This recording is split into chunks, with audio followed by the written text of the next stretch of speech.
Welcome to this week's America with an Accent. In my mind, the month of March is associated with strength, that of life in the form of spring, revival, and that of women in the form of rights and optimism for life. The International Women's Day falls on this month of new beginnings as well. Today, we'll bring to you an example of all strengths: life, rights, women, human being. Cindy White doesn't speak with an accent, but she speaks with great determination. Please join me in this conversation on a life without physical light, but full of bright positivity. Cindy White is legally blind. Thank you, Cindy, for being here today. Thank you. All right. Let's start with a question. Where were you born? I was born here in Omaha, Nebraska. I think on my birth certificate it says Douglas County, which is always a fascinating thing when you grow up. I remember the first time I ever saw my birth certificate was when I got my driver's license. And I was pretty proud of the fact that all the things that were detailed there were truths about me. You know, my life has changed a lot since then, but I lived in a house right off of Blondo Street for most of my life, either north or south. For the most of my entire 58 years has been in Omaha. All right, and you kind of summarized your childhood and your life in a way, but a little bit more details about your background? Sure. I have a brother that's 11 months older than me, and I have a brother that's 11 years younger. So there's quite a span between us, but having brothers has been a great thing in my life. My parents were married in 1959, and they had me in 1960, shortly after my brother. And so all I've ever known is kind of this nuclear family. My parents moved when I was going to be 8 years old, 9 years old, to the house that my mother presently has lived in for the last 50-some years. So I've moved very little in the city. I've always been an Omaha resident. One thing I appreciate about Omaha is how easy it is to get around in this city. You know, when I was growing up, I found out when I was about ready to start school that my father secretly had always wanted to name me Cinderella when I was born. So I always felt like a princess right here in the middle of the country, growing up in Omaha, Nebraska, as Daddy's little girl. My mother said to him, "Michael, that's a long name for a little girl. How about Cindy?" And that's what they agreed on. So yeah, I've lived a great life. I graduated from high school from Harry Burke out on Dodge Street, and spent a couple years in college. And that's what took me to Denver, Colorado. I lived out in Denver for about 7 years. So you did move out of Nebraska for some time. I did. It was when I was 20, and I had one of those moments in my life when I thought if I was ever going to leave my parents for even a short period of time, it would be a good time to do it in my youth. And so I moved out there, and I had an eclectic mix of jobs when I lived in Denver. I first moved out there and cut carnations in a greenhouse. I always wanted to work in a greenhouse, but cutting carnations, crazy job. When I found out people actually ate them in Boulder, that's when I really thought it was funny. I was actually, you know, in a greenhouse that was producing a lettuce form rather than carnations. Anyway, I worked in a bank for a short period of time, and then I worked for a satellite receiving company that's now known as Dish. So. And how many years did you spend in Denver? I spent 7 years, just about 7. I met a man I married out there. That was my question. Right into that. I met a man there, and we married. We had one son, and we started listening to the news in Denver, Colorado, and realized, oh my gosh, this is a horrible place to raise a baby. So at that time, Denver was larger population-wise than the whole state of Nebraska. So, you know, even though the people were spread out in Nebraska, Omaha seemed like an idyllic fit. So my husband and I and Jacob, who was 6 months old, moved back to Omaha, Nebraska, and so that was 1987, and again, I've never left. Right. So you have one son, Jacob. I have one son, Jacob.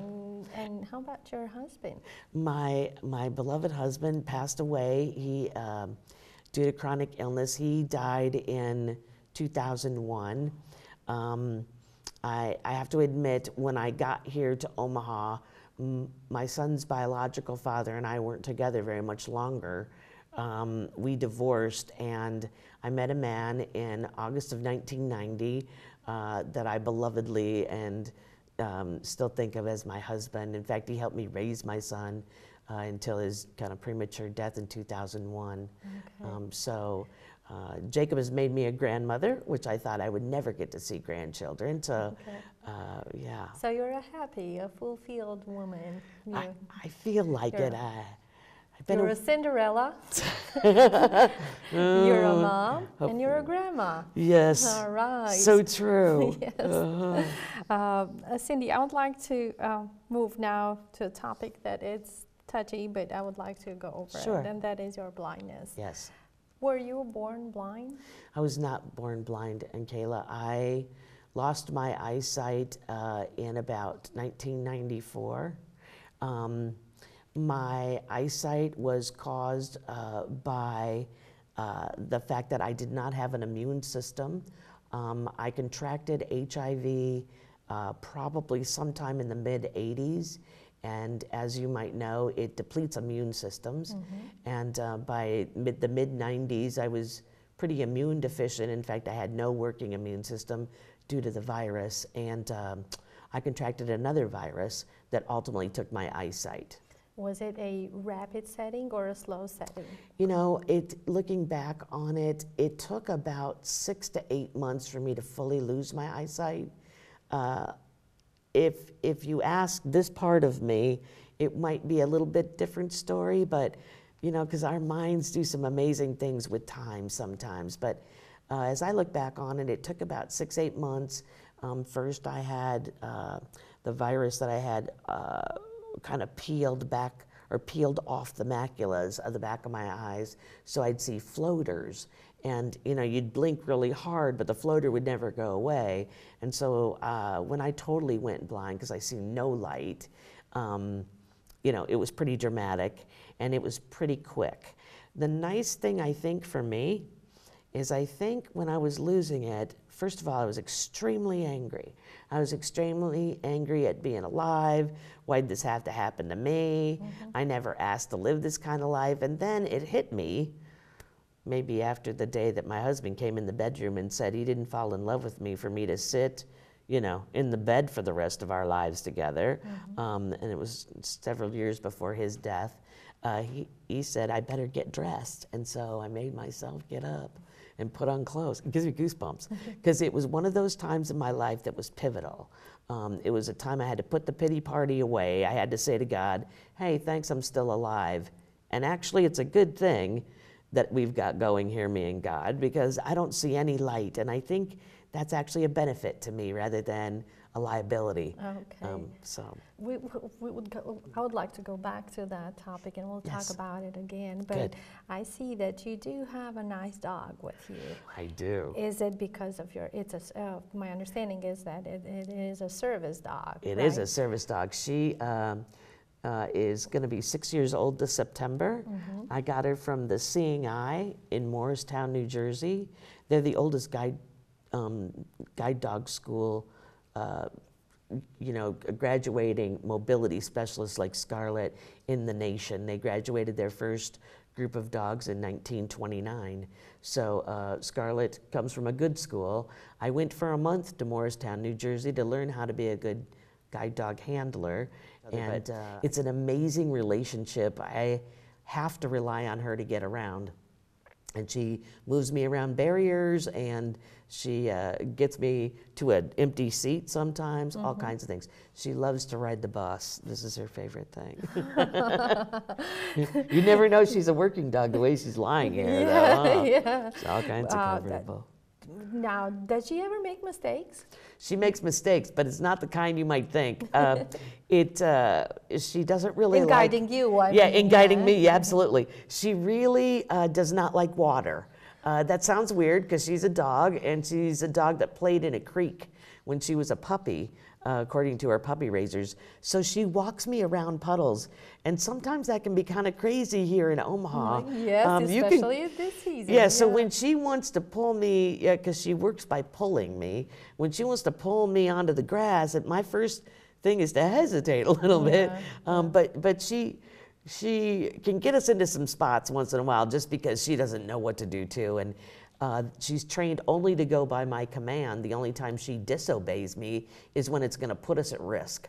And it could put us at risk in, for instance, where we're crossing a street and I say to go forward, and she looks and sees a car coming, she will willfully disobey me, which is the way we stay safe. So she's an amazing dog. Good dog. Yeah, very good girl. And when she doesn't do that, that's when I'll know that she can't work anymore. Okay. You know, when she puts us at risk. So. All right. Thank you for asking. Yes, yes.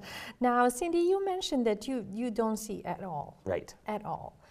But you have a picture of how life or how your surroundings look. Yes, just I because do. Of your youth.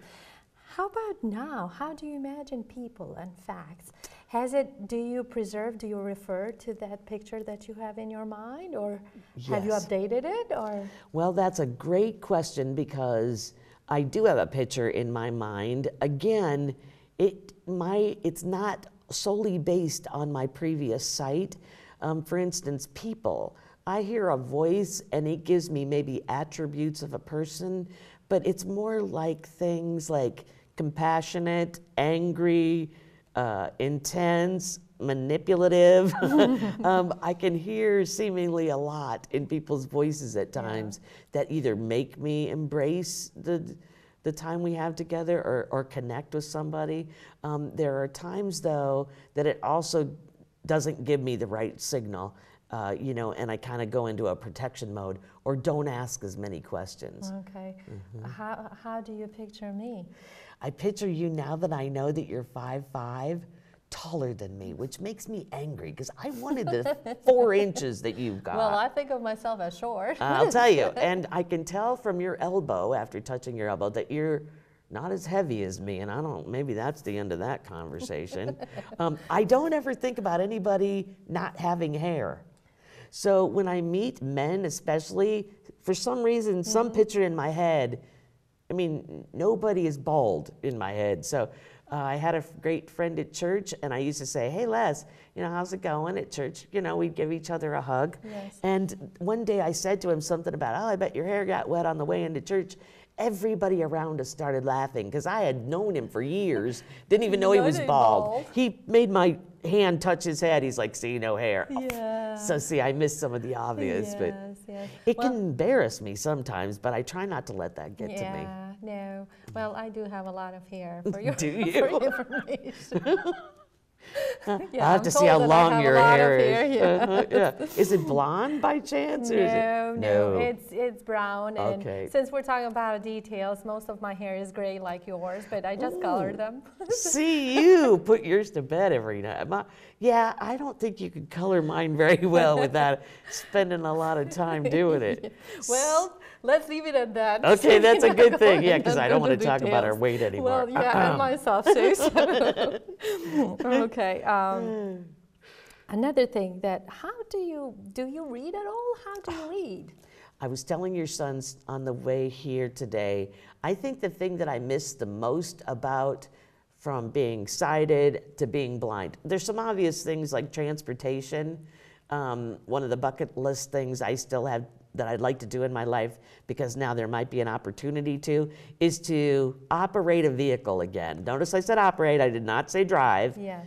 Because that would be a really cool thing to be able to go out to my own vehicle, get in it, and go to my mother's, So, Cindy, can I interrupt you for a second? Yes. Just for clarification, Cindy needed a ride, and my husband and my sons gave Cindy a ride to the studio. So yes, let's go back to our Nick and Sasha. Let's go back to our question about reading. So the one thing I miss the most, besides those kinds of things, maybe seeing my son, my mother, those things, is reading. And here's the problem: when you read with your own eyes, your brain captures the information, and it's your own cadence, it's your own speed. If you miss a word or mess up a word, it may not stop you, you know, when you're reading along. But what I've noticed, because now I get books from the National Library Service from a website called BARD, Braille Audio Reading Download, and it's available to anyone who's got any kind of learning disability, including blindness. If in the state of Nebraska, every state has a library like this, a lending library, and I can get magazines through this library. I can get books. I have downloaded recently one autobiography from Michelle Obama, Becoming Michelle Obama, which I really wanted to read. So, but it's somebody else's voice. So if they make a mistake with the word, like I read a book recently that the narrator said chaos instead of chaos. Okay. So for the whole rest of the book, that's how it was, and it would stop my brain every time. So I really miss reading. Okay, and what is your biggest challenge that you face? Is there a biggest challenge? Yeah, the biggest challenge I think I face as a blind person in society today is still access. There are many things that I can't access with all of the technology I have, like somebody else. A good for instance, I can pay certain bills online, but it depends on how that vendor has set up their website, whether my screen reader will work in that environment or not. You may be able to go to it and click on it because it's full of images, where my screen reader could only read text. So anything that's not labeled still slows me down. And that creates a barrier, I think, for me. There's so many things in my life now I do have access to, like BARD and those kinds of, you know, technology-able things, but access is still. Here's a good example too of something that you might take for granted. If you go into any public space and there's an elevator, if you see up in one of the corners on the outside of the elevator door, way up high there will be a Braille placard. Blind people know they can touch that placard and know what floor they're on, but I'm only 5 foot, maybe one on a good day. Yeah. So some of those kind of things, even though I know they're there, I might not be able to reach the placard that has the Braille. Okay. Fascinating. Well, Cindy, you mentioned it briefly before, and you said that there was a time that you were really down because of the handicap. Do you still have those moments when you think, why do I have to live this way? I think the biggest time I feel down are times where another family might get to enjoy a celebration of some type, a birthday, or something that I know my husband is missing. I recently became a grandmother for the second time, and you know, it makes me appreciate and also miss those people who knew me as someone sighted are dwindling. You know, less and less people remember me as a sighted person. My son was gonna be 7 years old when I lost my sight. So I often wonder how he only has really known me as a mother, as a blind mom. And you know, kids adapt, but I think when I get down, one thing I always try to remember is that, you know, sometimes our life looks like a mess. But it can also be our message to talk about those times, because I think once we get embarrassed about something, we quit talking about it. It's the truth. And so for me to be a public speaker about my life, including my blindness, I think whenever I can, I find that fruitful, because it gives me an outlet to, you know, show other people that you can overcome whatever you put your mind to. The disability for me is the liability of the people outside of me. They think my limitations, and they react to those, not my abilities. And that was my next question. What would be your advice on life to youngsters? Not to stop, not to let any handicap get over you? Not only that, but what I would like to say to young people is, you know, we make mistakes in our life, but good stuff happens too. If we're only spending time thinking with this part of us and beating ourselves up over and over, we're never gonna move forward. You know, if I stayed stuck back there in the 80s, 90s, you know, with one diagnosis, I wouldn't be sitting here. And so the only person that will ever give up on us happens inside our head, really, right? We give up on ourselves. So if I were to tell kids anything, I would say, you know, what doesn't kill you makes you stronger. And that sounds a little intense to kids, but I think kids get it more than adults do, that life is precious, and you know, we have to spend time the way we see fit, but we also have to react to things because of our choices. So the better choices we make, you know, the less problems we'll have dealing with ourselves later in life. And to moms, grandmas, and girls out there that may feel defeated because or overwhelmed by their lives, a word of advice to them too? You know, and Kayla, I meet people a lot of times, I hear their story and it makes me sad for them, or it makes me emotional for them. And then I hear their reaction to my story and they have the same reaction to me. So what I would say to women is, this is the time to embrace our womanhood. You know, we are showing up more and more in the places that count in our life. We're taking back our power. I think we need to have a voice, and I think for me, I always felt like if I had a conflict with somebody, I did something wrong, you know, and I think women are figuring out that if they don't ask for what they need, they'll never get it. And so to be confident with this part of me, even at 58, I think is a great thing in the present, in this present moment. I tell women not to give up. There's always an answer. I told my son for years, the things that you find important right in this moment, whatever that is, whether it's a physical thing or an emotional thing, that thing may not be with you 10 years, 20 years down the road. You know, new things will take its place. So it's about us making good choices, and especially for women, I say we need to be with each other, we need to talk to each other. Long gone are the days we went next door for a cup of sugar. What happened to us as a womanhood when we didn't rely on our neighbors? Okay. Well, thank you, Cindy, and thank you to your girl. She well behaved today. Yes, she did exactly what she was supposed to. Thank you so much, Kayla. Yes. I appreciate this. Thank you, Cindy. Immigration has multiple layers to it. It is more than just papers. Assimilating into the new society is the real deal. However, the first layer to becoming a naturalized American citizen is to have and maintain a legal status according to the laws of the United States of America.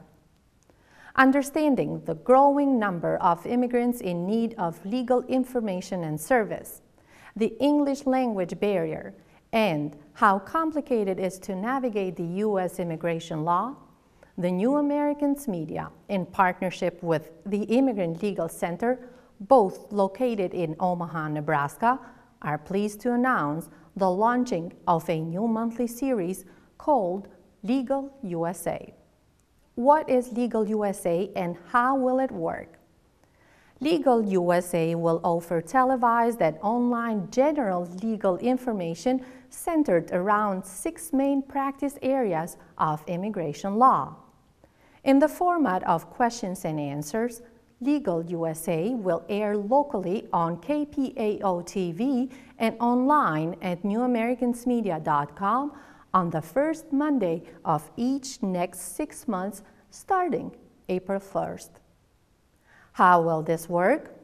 For the first part of each month, we will accept questions from our viewers that can be sent to us via email at legal@newamericans.media.com or Facebook private message at New Americans Media. Lawyers at Immigrant Legal Center will answer general questions viewers have regarding the process of immigration law and cannot provide advice on a specific situation. This information is not intended to be legal advice. Viewers should consult a qualified immigration attorney to obtain legal advice on their issue or problem. The very first Legal USA, which again will air on April 1st, focuses on asylum and refugee status seeking cases. You can send your questions to us by March 19th. If you are not able to write in English, please send your question in your own language and we will do our best to translate. Lastly, why Immigrant Legal Center? a nonprofit organization that has served more than 16,000 cases in its almost 20 years of existence, and it has about 20 full-time immigration lawyers, ILC has a mission very much aligned with that of New Americans Media. At NAM, we aim at facilitating the integration of immigrants into American society. At ILC, Emiliano Lerda, the Executive Director of Immigrant Legal Center, describes. Our mission is to welcome immigrants to the community by providing free immigration legal services, education, and advocacy. And you serve whom? We provide our services to low-income immigrants, immigrants that have a household income that is under 150% of the federal poverty guidelines. So that would be approximately $35,000, a little more than $35,000 a year of income for a family of four. And so you serve both documented and undocumented immigrants? So we help people that have a legal solution to be able to obtain status. So we help people that may have currently status, but they're applying for a different status, or people that don't have any status and are trying to navigate the system so that they can obtain status on the other side. We hope to hear from you via email and see you here for Legal USA on April 1st.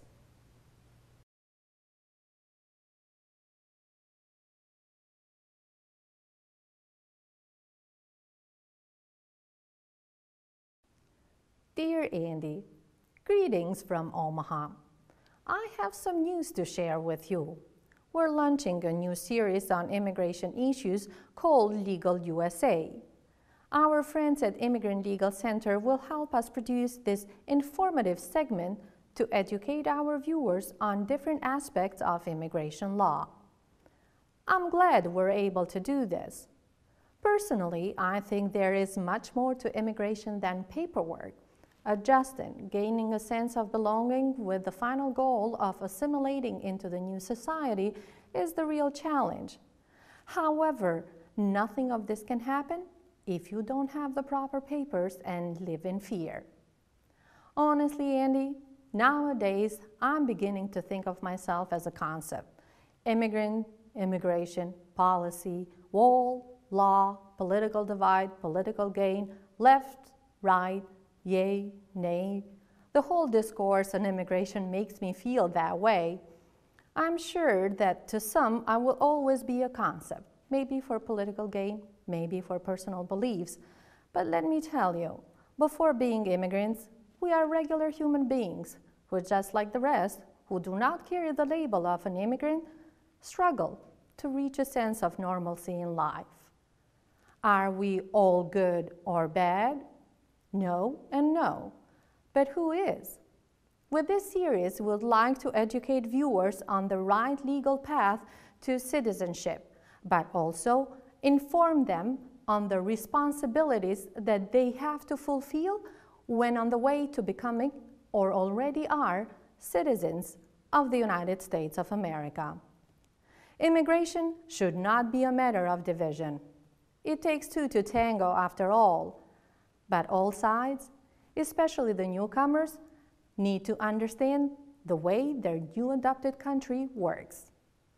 Wish us luck, Andy. Till next time, and Keda.